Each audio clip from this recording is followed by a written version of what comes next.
امداد کے منتظر مزید 2 ادارے۔ مجھے گفٹ نہیں چاہیے، کپڑے بھی نہ دیں، مجھے تو بس سجادہ دے دیں۔ یہ مطالبہ حجاب میں ملبوس چھوٹی سی بچی کر رہی تھی۔ اس نے ہمیں گرم شال بھی واپس کر دی۔ محمد نے بتایا یہ بچی کہہ رہی ہے مجھے جائے نماز چاہیے۔ میں نے کئی دنوں سے نماز نہیں پڑھی۔ میں نے فوراً اپنے بیگ سے بچی کو سفری جائے نماز نکال کر دے دی۔ اس نے اس کو اپنے ہاتھوں میں دبوچ لیا اور اس کی آنکھوں میں خوشی سے آنسو آ گئے۔ اس نے بڑے پیارے انداز میں ہمیں چوک تشکر یعنی بہت شکریہ کہا۔ یہ تحریر مجھے کسٹم ہیلتھ کیئر سوسائٹی کے بانی اور سربراہ ڈاکٹر آصف محمود جاہ نے بھجوائی۔ ان کا کہنا تھا کسٹم ہیلتھ کیئر سوسائٹی کی ٹیم فروری کے مہینے میں ترکیہ کے زلزلہ زدہ علاقوں میں موجود تھی۔ 9 بجے جہاز ادیمان ایئرپورٹ پر اترا۔ جنوبی ترکیہ کے اس شہر میں زلزلے کی تباہ کاریاں واضح نظر آ رہی تھیں۔ ہمیں ہوٹل والوں نے صبح ناشتے کے پیکٹ دیے تھے۔ میں نے ایئرپورٹ پر ایک بچے کو پیکٹ دینے کی کوشش کی تو وہ ماں کی طرف دیکھنے لگا۔ ماں نے اسبات میں سر ہلایا تو اس نے تشکر کہہ کر لے لیا۔ استنبول سے آنے والا ناشتہ ادیمان کے بچے کے نصیب میں تھا۔ ادیمان ایئرپورٹ پر 2 گھنٹے سے زیادہ رکنا پڑا کیونکہ زلزلہ زدہ علاقوں میں جانے کے لیے گاڑیاں نہیں مل رہی تھیں۔ بڑی مشکل سے گاڑیاں ملیں تو ہم لوگ ایئرپورٹ سے روانہ ہوئے۔ ڈاکٹر آصف محمود جاہ نے مزید لکھا ہم ایئرپورٹ سے ادیمان کے علاقے گول باسی کے لیے روانہ ہوئے۔ 1 گھنٹے کے سفر کے بعد گول باسی پہنچ گئے۔ شہر میں داخل ہوتے ہی زلزلے سے تباہی اور بربادی کے آثار نظر آنا شروع ہو گئے۔ ہر طرف تباہی اور بربادی تھی۔ بڑے بڑے ٹاورز، پلازے، بلند و بالا عمارتیں اور گھر زمین بوس تھے۔ چاروں طرف مٹی، کنکریٹ اور سریے کے ڈھیر لگے تھے۔ 6 فروری کے زلزلے میں گول باسی سارے کا سارا تباہ و برباد ہو گیا تھا۔ میں نے ایک ایسی 10 منزلہ عمارت بھی دیکھی جس کی بنیادیں زمین سے نکل گئی تھیں۔ پوری عمارت ایک طرف جھک کر دوسری عمارت کے سہارے اپنی جگہ سے سرک گئی۔ اللہ کی قدرت تھی، یہ اپنی بنیادوں سمیت ایک طرف جھک گئی۔ نہ شیشہ ٹوٹا اور نہ پوری عمارت میں کریک آئے۔ مقامی باشندوں نے بتایا عمارت میں رہنے والے تمام لوگ محفوظ رہے، کسی کو کوئی زخم نہیں آیا۔ اکثر جگہوں پر عمارتوں کے مکین اپنے اپنے گھروں کے سامنے بیٹھے حیرت سے اپنے گھروں کی طرف دیکھ رہے تھے، مگر پرعزم تھے کہ انشاءاللہ وہ دوبارہ سے اپنے گھروں میں آئیں گے، اپنے برباد گھروں کی تعمیر کریں گے۔ صدر طیب اردگان نے ادیمان آ کر اعلان کیا انشاءاللہ 1 سال میں ان تمام شہروں کی تعمیر مکمل ہو جائے گی۔ ہم اپنے میزبان محمد کے ساتھ گول باسی کے زلزلہ زدگان کے خیموں تک گئے۔ یمنا نے بچوں کے لیے گفٹ بنائے تھے۔ ترکیہ آنے سے پہلے کی رات نرگس آوان نے خوبصورت چادریں بھجوائی تھیں۔ زلزلہ زدہ افراد گول باسی میں کئی مقامات پر خیموں میں موجود تھے۔ وہاں جا کر ان سے اظہار ہمدردی کیا۔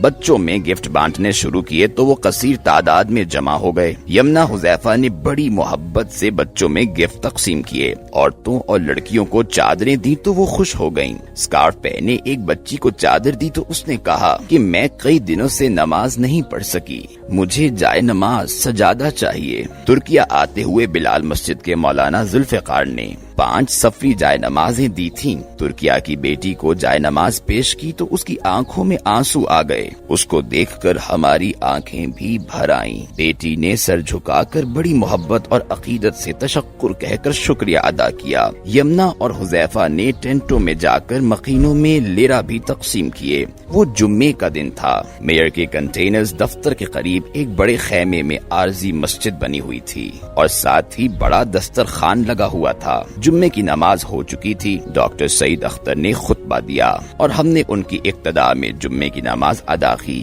سن 2005 کے زلزلے کی یاد آ گئی جب باغ میں ایسے ہی ایک دن جمعے کی نماز ادا کی تھی۔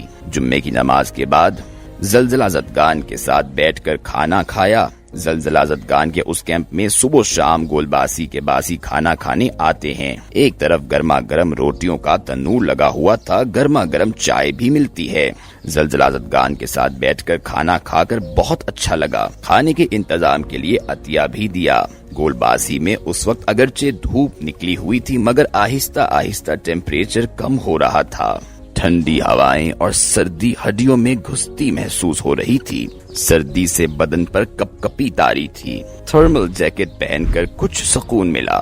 باہر نکلے تو لوگ ایک جگہ لکڑیاں جلا کر بیٹھے تھے. ان کے ساتھ بیٹھ کر گرما گرم چائے نوش کی تو سردی کی حدت کم ہوئی. مغرب کی نماز کے بعد ویبل کنٹینر پہنچ گیا. الحمدللہ کنٹینر خیریت سے ویبل کے ساتھ گولباسی پہنچ گیا.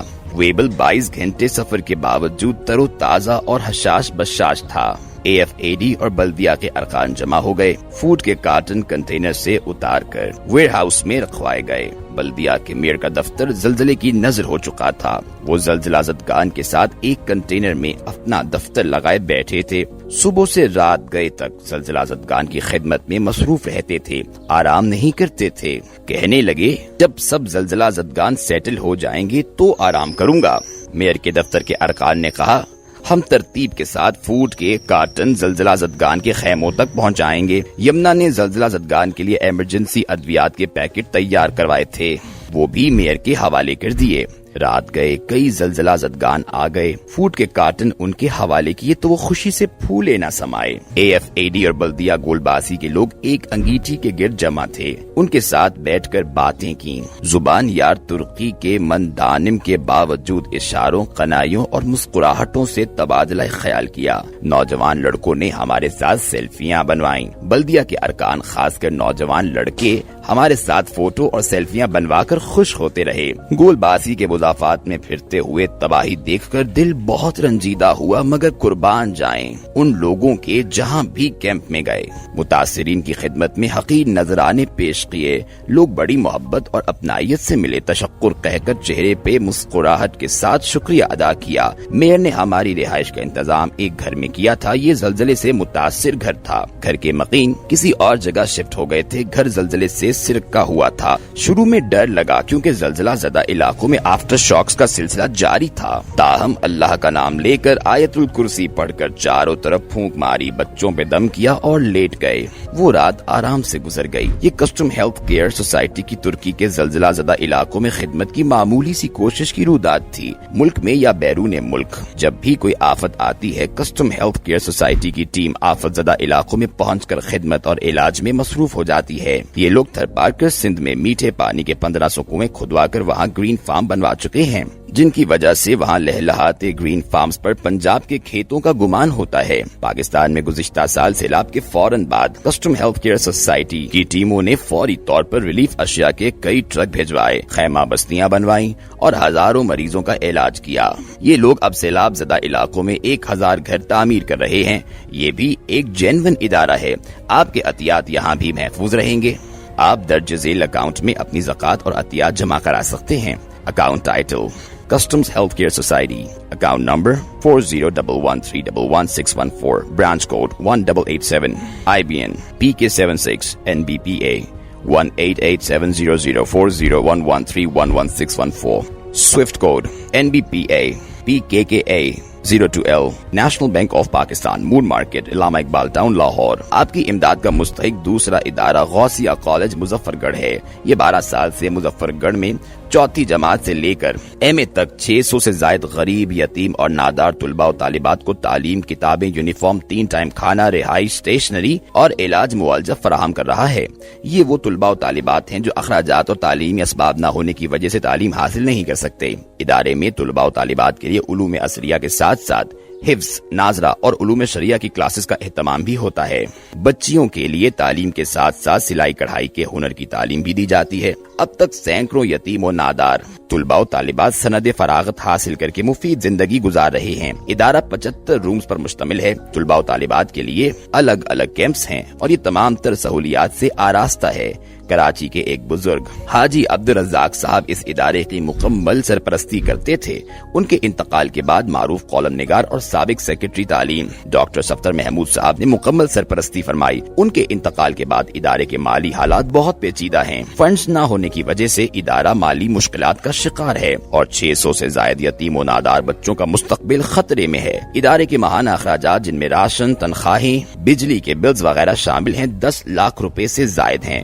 مخیر حضرات اپنی زکوٰۃ اور صدقات کے ذریعے اس ادارے کی معاونت کر سکتے ہیں. پرنسپل ڈاکٹر محمد طارق.